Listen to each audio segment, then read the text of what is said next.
Never open Wing C after midnight. Say it once, loud and blunt, and every guard on the site knows three things. It's a rule, it's a punishment if you break it, and it's the sort of sentence people repeat like a prayer because it feels safer to say the warning than to explain why it exists. My name is Amir. I worked night security at a licensed radioactive waste facility for 5 years. My job was literally to know where the radiation meters were, what the alarm tones meant, and which doors you did not open unless a dozen people signed off and the sun was up. We had checklists, two-person rules, and card readers programmed to lock out at certain hours. The rule about Wing C lived in that same policy folder, in bold, underlined, and enshrined in whispered stories. That rule followed a lot of practical law and a little superstition. Both mattered. If you want the technical backbone before the story, the U.S. Nuclear Regulatory Commission, NRC, mandates strict physical protection, access controls, and personnel vetting for facilities with spent fuel and other radioactive materials. Those requirements are codified in 10 CFR Part 73 and related guidance. Access authorization, background checks, and restricted area rules are not optional paperwork. They're legal thresholds for who gets unescorted access to vital areas. But rules don't stop curiosity, and curiosity is the cost center of most bad decisions. It was a rain-slapped November, the kind of night where the facility lights from the perimeter fences made the sky look bruised. I was doing a double because somebody got COVID and the roster was thin. On nights like that, you enter a rhythm, walk the route, check the radiation badges, read the remote area monitors, and sit in the control alcove with a mug that tastes like paper cups and too strong coffee. Wing C was the oldest wing on the compound. Thick concrete, narrow halls, and radiological locks that made the doors feel like vault hatches. We stored a mixed catalog in there. Drums of low and intermediate level wastes, sealed containers of processing resins, and a handful of older legacy drums whose records were older than anyone on the security roster. Some facilities also co-locate dry cask storage or other spent fuel handling equipment in secure areas. Dry cask systems are designed for long-term containment with welded or bolted steel and concrete barriers and are subject to NRC design and inspection requirements. We logged every footstep near that wing. The dose rate monitors outside the corridor chimed if the background moved. Contamination monitors were on stands, and pocket dosimeters sat in racks like obedient officers. Every 2 hours, whoever patrolled the wing signed the access log. The penalty for falsifying an access log is severe, not just internal discipline, but federal requirements under Part 73 that govern physical protection of nuclear materials. Still, rules are paper until you put them to use, and paper doesn't prevent an alarm from blaring at 0217 a.m. I was at Console 3, monitoring the ambient area meters and one of the external perimeter cameras when the first alarm whispered into life. Not a full-blown klaxon, just a single line of the paging system and a flashing yellow icon, minor anomaly in Wing C. That could mean a lot of things: a faulty door sensor, a drop in negative pressure, a sticky interlock. But the rulebook says you treat anything with Wing C's signature seriously. Even the small bells rattle a guard's stomach. I punched my badge into the mobile scanner and moved toward the wing. The camera feed showed the outer vestibule empty. The door was closed. The hall lights were cycling on their scheduled timer. The area monitor, oddly, was giving a slight flicker in the low-level range. Not enough to throw an alarm for evacuation, but enough to prick the hair on my arm. You need context for what a flicker means in radiation terms. The EPA and the NRC classify radioactive wastes by activity level and required handling. Low activity or low-level wastes can still be hazardous in bulk and require controls, while spent nuclear fuel and high-level wastes are handled with much more robust shielding and access controls. On our site, the low-level drums produced minimal dose rates at a meter. Anything beyond that was a deviation that provokes a process. Notify operations, meet at the lock, and confirm the reading with a calibrated instrument. The second alarm, a soft, prioritized chime, said the inner access door had been unlatched and then relatched. The card reader log showed the event as a system override. An interlock had allowed passage for 1 minute. The software printed a short audit. Temporary override recorded at 0224. Source, remote operations. That was impossible. The remote operations console was down for maintenance, and the engineer who would have done that was out in the field. Whoever had overridden the door did it through a channel that shouldn't have been available. The edge in my voice came from a professional place. A protected area had been penetrated. There are layers to secure nuclear areas: physical barriers, electronic access control, and procedural seals. The NRC requires licensees to implement access control programs and background checks commensurate with the type of material stored. Part 73 spells out personnel access authorization requirements. On top of that, many sites adopt a design basis threat, a documented hypothesis of the capabilities an adversary might possess, and shape security planning around it. That's not just bureaucratic theater. It affects who you let in, how you chain locks, and when a door's single-minute open triggers a chain of phone calls. Operations called me on the secure channel. "Amir, status." I replied with the instrument readouts. They told me to hold position and wait for the technical team. I waited because that's the script we follow. Containment first, investigation second. But waiting in silence with a badge in your hand is not a neutral thing. It becomes expectant. Threat models become stories. Stories turn into options in your head. 10 minutes later, the on-call tech finally arrived, hair wet from rain,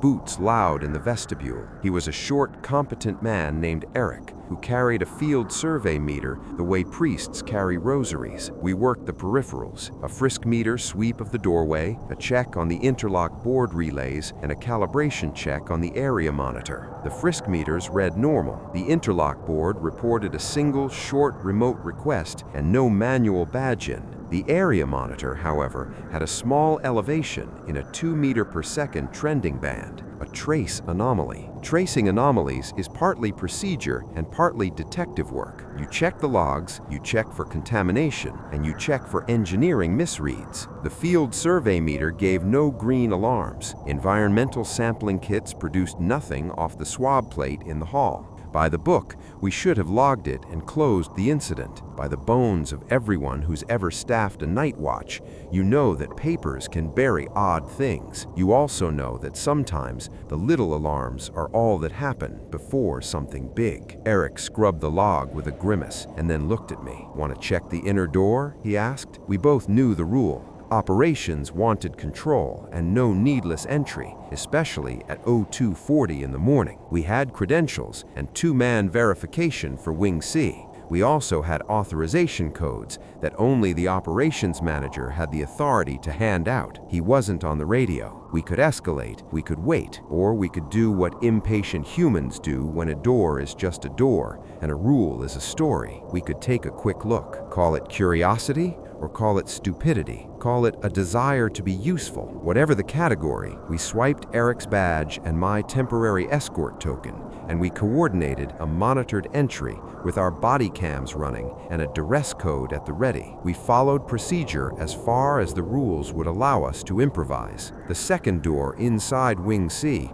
opened with an old mechanical sigh. Inside, the corridor was colder. Concrete soaks the chill of chemical storage. The lights hummed. Rows of sealed drums sat on pallets. Each pallet had a tag, a radio frequency ID, and a manifest taped inside a clear pocket. Everything matched the manifest until we turned the corner. At the far end of the wing, there was an airlock leading to a small annex, a low-ceiling room we called the cell. The cameras labeled it C Annex because when the wing was renovated 30 years earlier, the annex had been bolted on as an afterthought. The manifest did not list a container in the annex. The radios were quiet. We hadn't been scheduled to open that cell for maintenance. The sirens in my head were not blaring. They were a pulse. I remember the handrail's cold metal under my palm and the slight metallic tang in the air. When we cracked the outer hatch,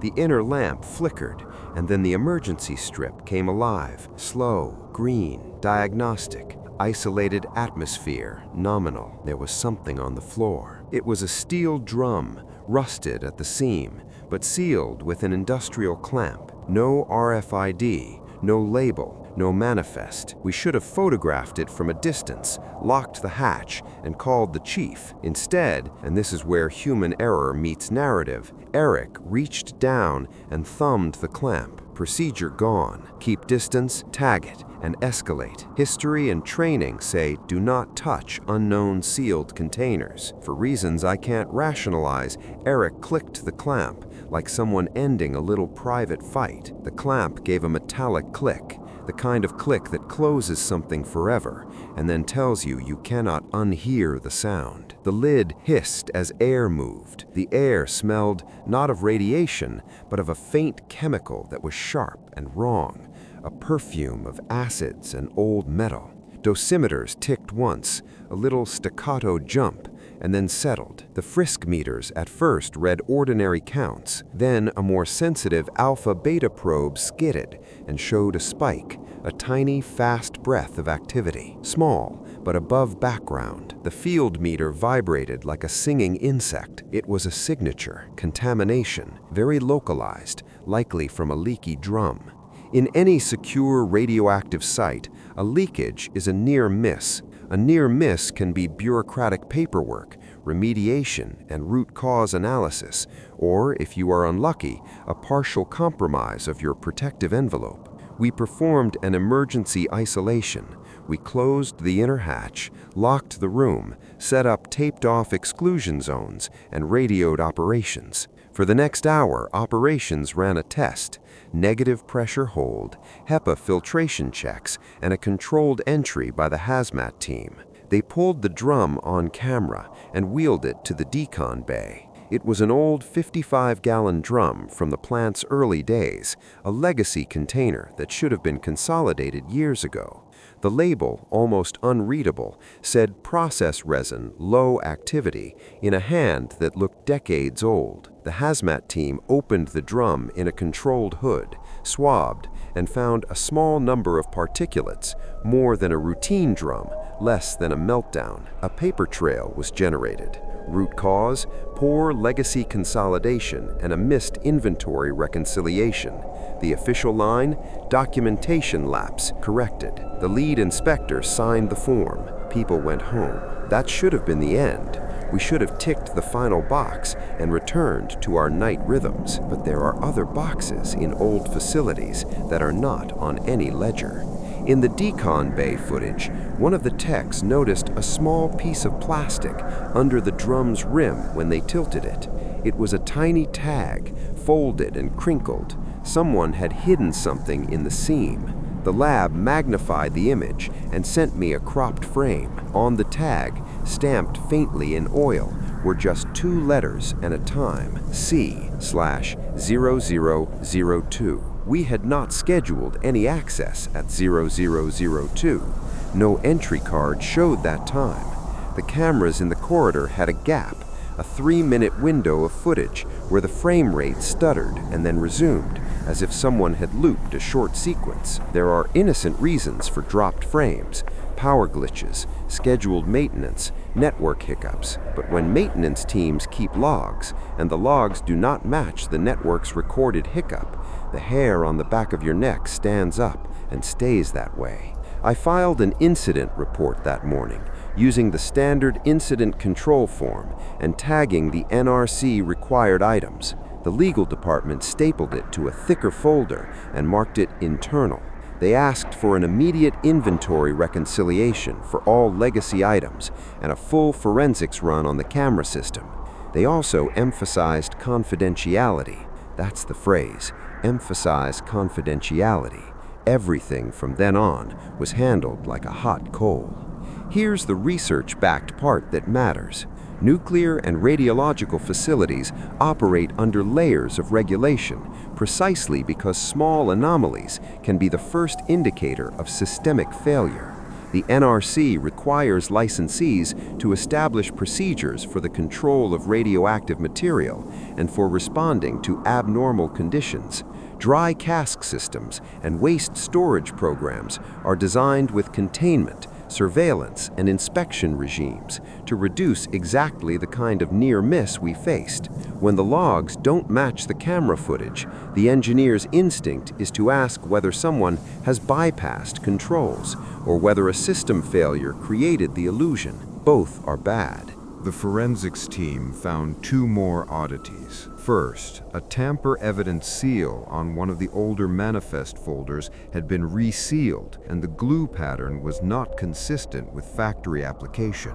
It looked like it had been opened and then re-glued. Second, the network administrator discovered that the badge system had accepted a credential that the system database listed as inactive. In other words, an ID that should not have worked had opened a lock, and the camera footage had been partially overwritten for a short interval right around when the drum's seam was manipulated.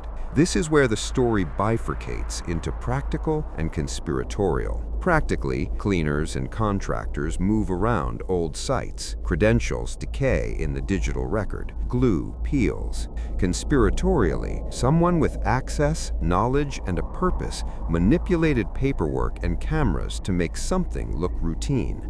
The NRC and other bodies, IAEA Guidance on Design Basis Threat and Protection of Radioactive Sources, asked licensees to construct defense-in-depth systems to avoid failure and malicious intervention.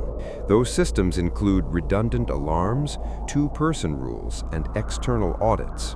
When I gave my sworn statement, I stuck to the facts: the alarm, the override, the unlisted drum, the plastic tag with C/0002, and the brief camera gap. The debriefs were clinical. My supervisor asked me to refrain from talking to the press, and management assured me the incident would be fully investigated.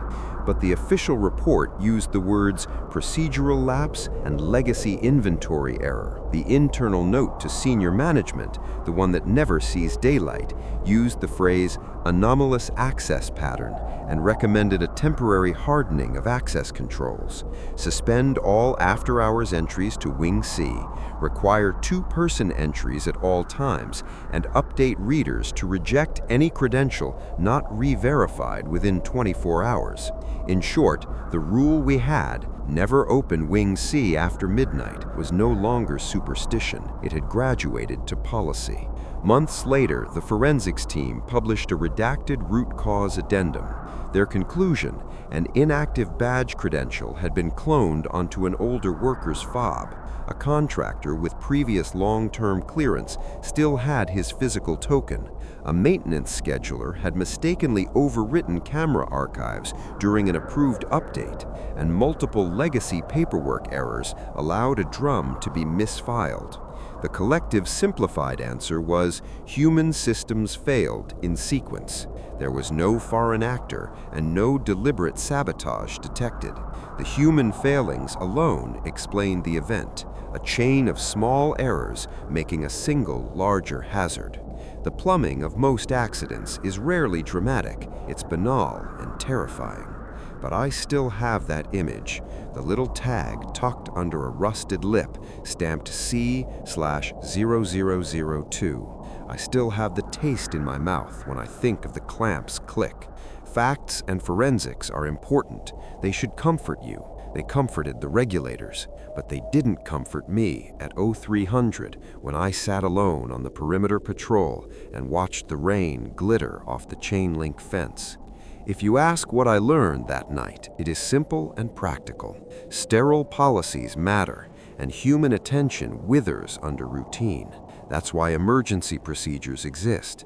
That's why the NRC requires access authorization programs, background checks, and secure physical protection systems. Those legal scaffolds are not theater.